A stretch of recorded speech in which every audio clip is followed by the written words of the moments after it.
in enjoying the bodily necessities of life, realizing the true nature of the living entity, one should move about in the world free from attachment and steadfast in purpose. A sane person who has understood the philosophy of life and death is very upset upon hearing of the horrible, hellish condition of life in the womb of the mother or outside of the mother. But one has to make a solution to the problems of life. A sane man should understand the miserable condition of this material body without being unnecessarily upset. He should try to find out if there is a remedy. The remedial measures can be understood when one associates with persons who are liberated. It must be understood who is actually liberated. The liberated person is described in Bhagavad Gita, one who engages in uninterrupted devotional service to the Lord, having surpassed the stringent laws of material nature, is understood to be situated in liberation. The Supreme Personality of Godhead is beyond the material creation. It is admitted even by impersonalists like Shankaracharya that Narayan is transcendental to this material creation. As such, when one actually engages in the service of the Lord in various forms, either Narayan or Radha Krishna or Sitaram, he is understood to be on the platform of liberation. The Bhagavatam also confirms that liberation means to be situated in one's constitutional position. Since a living entity is eternally the servitor of the Supreme Lord, when one seriously and sincerely engages in the transcendental loving service of the Lord, he is situated in the position of liberation. One should try to associate with a liberated person, and then the problems of life, namely birth, death, old age, and disease, namely birth and death, can be solved. While discharging devotional service in full Krishna consciousness, one should not be miserly. He should not unnecessarily show that he has renounced this world. Actually, renunciation is not possible. If one renounces his palatial building and goes to a forest, there is actually no renunciation. For the palatial building is the property of the Supreme Personality of Godhead, and the forest is also the property of the Supreme Personality of Godhead. If he changes from one property to another, that does not mean that he renounces. He was never the proprietor of either the palace or the forest. Renunciation necessitates renouncing the false understanding that one can lord it over material nature. When one renounces this false attitude and renounces the puffed up position that he is also God, that is real renunciation. Otherwise, there is no meaning of renunciation. Rupa Goswami advises that if one renounces anything which could be applied in the service of the Lord and does not use it for that purpose, that is called Falgu Vairagya, insufficient or false renunciation. Everything belongs to the Supreme Personality of Godhead. Therefore, everything can be engaged in the service of the Lord. Nothing should be used for one's sense gratification. That is a real renunciation. Nor should one unnecessarily increase the necessities of the body. We should be satisfied with whatever is offered and supplied by Krishna without much personal endeavor. We should spend our time executing devotional service in Krishna consciousness. That is the solution to the problem of life and death. Om Ajnanatimirandasya Jnananjana Salakaya Chakshurmitan Yena Tasmai Shri Guruve Namaha Shri Chaitanya Manovistam Stapitamena Bhutale Swamrupa Kadhamayam Dadati Swapadantikam Vandeham Shri Guru Sita Padakamanam Shri Guru Vaishnavamsya Shri Rupam Sagrajatam Sagana Raghunathavitam Tam Sajivam Sadvaitam Savadutam Parijana Sahitam Shri Krishna Chaitanya Devam Shri Radha Krishna Padam Sagana Lalita Shri Vishaka Vitamsya He Krishna Karuna Sindhu Dinabandhu Jagatpate Gopesha Gopika Kanta Radha Kanta Namastute Sapta Kanchana Gaurangi Radhe Vrindavaneshwari Rishabhano Sute Devi Pranamami Hari Priye Vanchakalpatarubhascha Kripa Sindhu Bhayavacha Patitanam Pavanebhyo Vaishnavebhyo Namo Namaha Jai Shri Krishna Chaitanya Prabhu Nityananda Sri Advaita Gadadhar Sivasadi Gaura Bhakta Vrinda Hare Krishna Krishna Krishna Hare Hare Hare Rama Rama Rama Hare Hare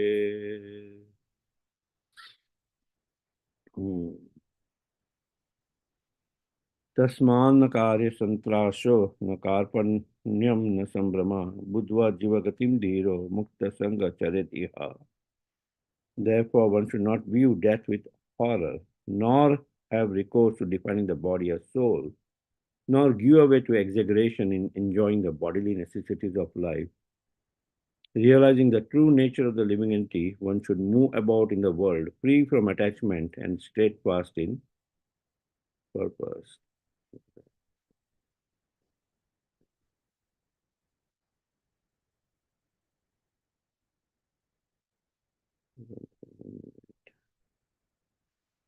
Yeah.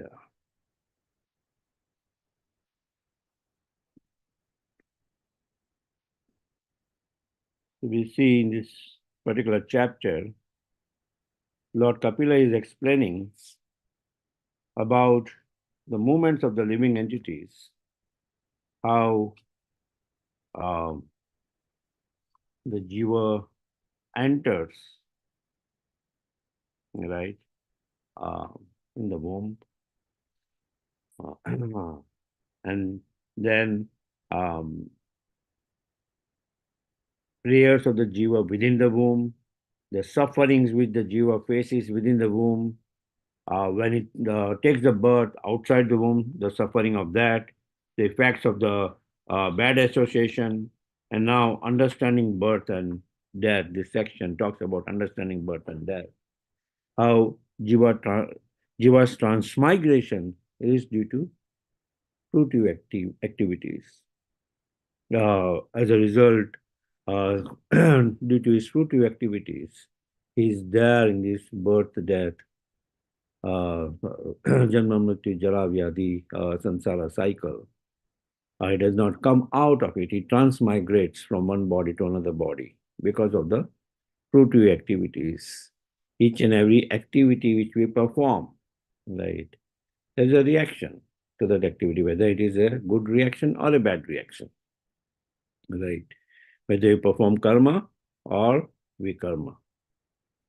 For both, you will have to come back in this sansar chakra, either to enjoy the results of our past activities or to suffer for your sinful activities. Right? As soon as person performs activity, right, karma, now this mention of the seed of reaction is sown, and then slowly the seed starts flourishing, kutam, palomukam, then it starts getting the fruits in that small plant, palomukam, right? And then we have this aprarabdha karma and prarabdha karma, right? Unmanifest reactions and manifest reactions. It can take place in this life or it can take place in next life. And that's how a jiva transmigrates from one body to another, suffering in this material world. In these words, especially, Srila Prabhupada nicely explains about the how um, one should not view death with horror. Death is just a state where a body, a soul leaves that particular body and transmigrates into another body, right?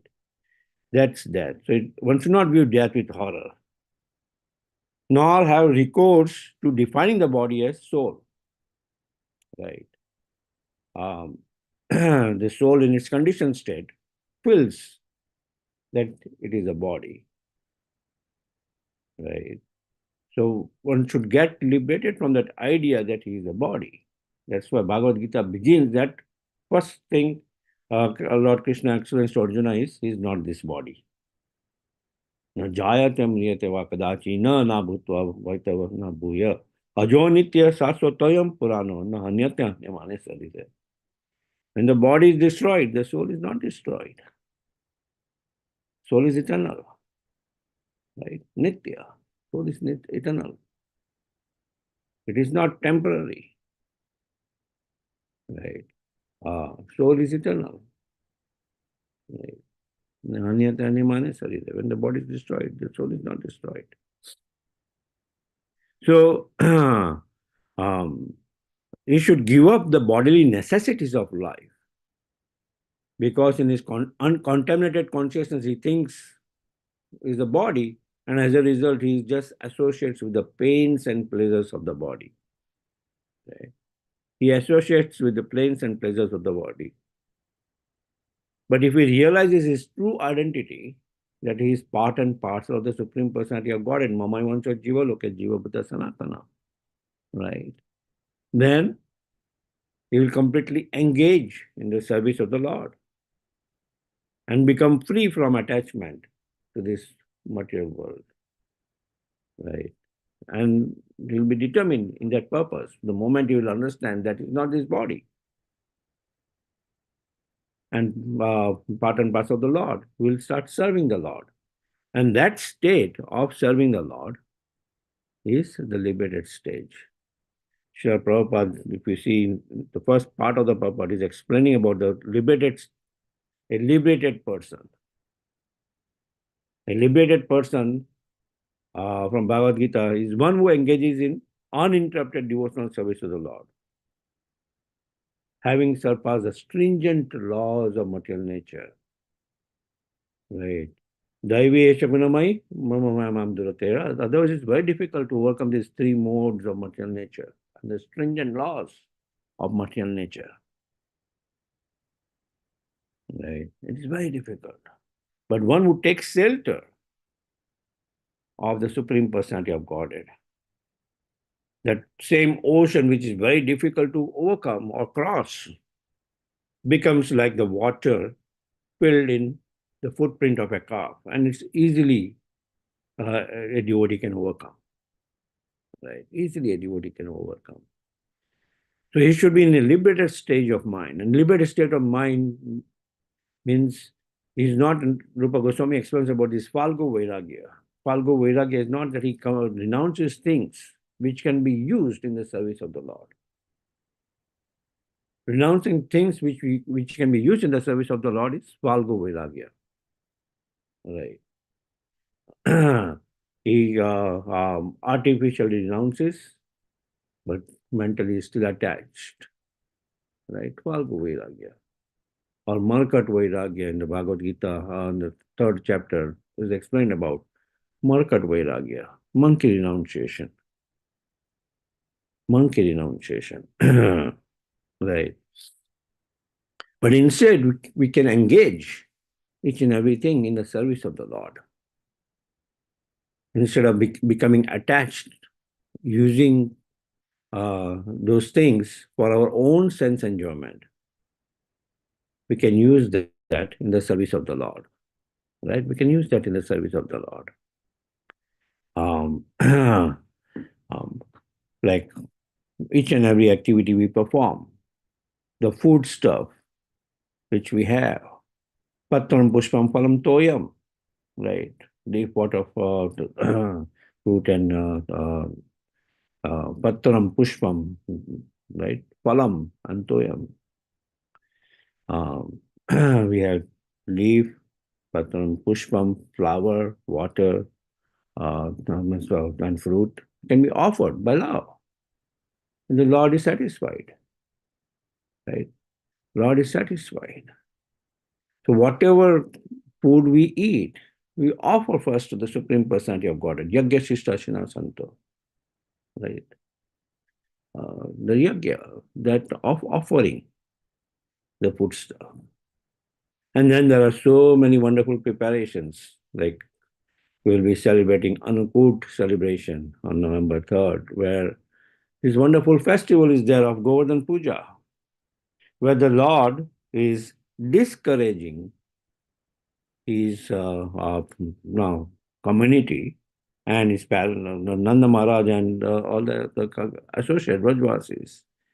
Why are you doing Indra Puja?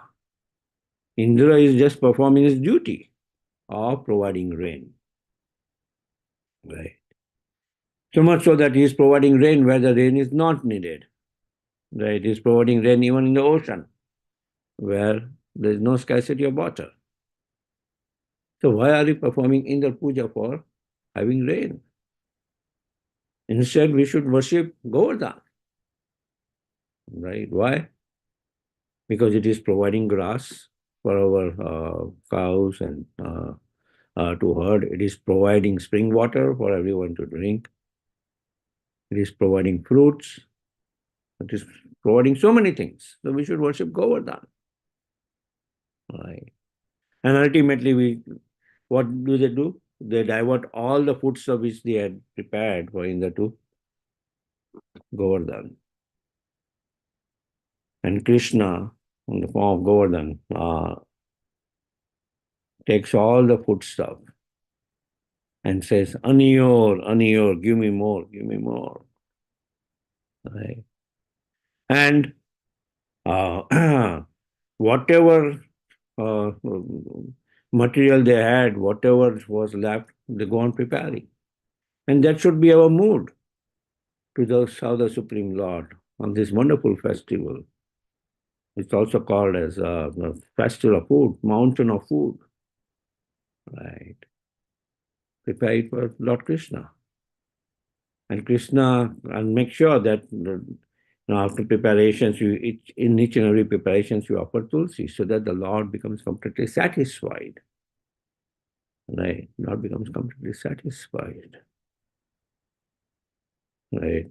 Because all the foodstuffs the Lord takes. Right? And he's saying Aniyor, Aniyor, and the Brajvasis were scratching the head that, oh, all the material is over now. Where are we going to get foodstuff? And Namas Govardhan is taking everything. And Balram understands the situation. He says, oh, offer Tulsi leaf. And the moment Tulsi leaf is offered, Lord is fully satisfied. Right. That's why the temple we are doing this Tulsi room. Right. So that we can nicely take care of Mother Tulsi. Because she is Vrindavaneshwari. Right. She is Vrindavaneshwari. Srimati Radharani is ultimately Vrindavaneshwari, but at the same time, Tulsi Vrinda Devi. The name Vrindavan also comes from Tulsi, Vrinda Devi. Right. It comes from Vrinda Devi. So, worshipping Tulsi, worshipping Vrinda Devi is very, very important when we worship the Supreme Lord. Right next to Sri Radha Shamsundar, we have Tulsi Maharani. Why? On the lotus feet of the Supreme Lord, we put the Tulsi leaf. Why? The Lord wears a tilak with Tulsi leaf. Why? Right? Because Tulsi has a very special position in the service of the Supreme Lord. Right? The moment I thought of, for last year or so, we are focusing on this Tulsi room, Tulsi room, Tulsi room. And suddenly this week, 3 big Tulsi Maharani appeared at my house. By the mercy of Vishnu Prabhu, he suddenly got 3 big Tulsi Maharani. And I said, oh, wow. Just thinking about making a place for Tulsi Maharani is manifesting her causeless mercy. So that in all the offerings which we prepare for the Supreme Lord, there is no scarcity of Tulsi leaves. Right? There is no scarcity of Tulsi leaves. And Vrindavan is so much so that every day, mostly, we see that apart from the garlands which are offered to the Lord, there is a garland made of tulsi also offered to the Supreme Lord. Right? Yeah, special position. So we should engage all our senses in the service of the Lord. And thus we can come out, we can renounce our sense gratificatory, all our senses can be engaged in the service of the Lord, and automatically no, it will be the real renunciation, not uh, Markat Vairagya or Falgu Vairagya, right? Because now we are using it in the service of the Supreme Lord, whatever we have, right? Uh, we should not unnecessarily increase the necessities of the body, right? Um, many times it's mentioned that as householders, as not having big houses, we have so many stuff in the house that if we get an expert asset management person, he will guide us that half the stuff we don't even need it. 10 years, 8 years back, I moved from one house to another house, and many of those boxes which I moved with are still lying in my garage, when I have never used those. I have never opened those boxes. That means I have not needed those boxes in 80 years. Then an expert advisor can come and tell me, why do you need those boxes in the first place in the house? But we increase unnecessarily so much necessities of the body that we go on increasing and increasing and increasing, and then we try to figure out that even no,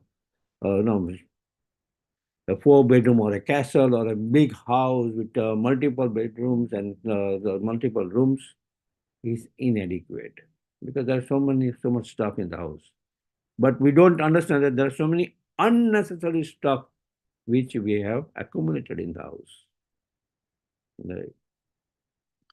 Instead, we should be satisfied with whatever is offered and supplied by Krishna without much personal endeavor. Now, the happiness or the sleep you'll get even if you have 1 bedroom. Unnecessary not increase the necessities of our life. And instead, then to maintain that life and working as cats and dogs, we can use that time in executing devotional service in Krishna consciousness. That will solve the real problem of life and death. That will help us come out of this samsara chakra, right? That will help us performing a karma. By performing that activity, we don't incur any good reaction or bad reaction. It will be all Krishna karma. Nihabhikramanastrasti pratyavayana vidyate. And that never gets exhausted. The Krishna karma never gets exhausted. Right. Okay. It's 7 o'clock.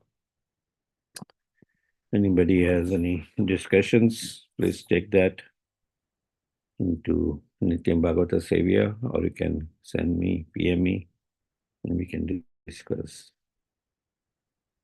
We'd like to wish everybody a safe and Krishna conscious day and week ahead, a week filled with festivities, right from Thursday, the beginning of Kartik is there, where we can increase our devotional service, right?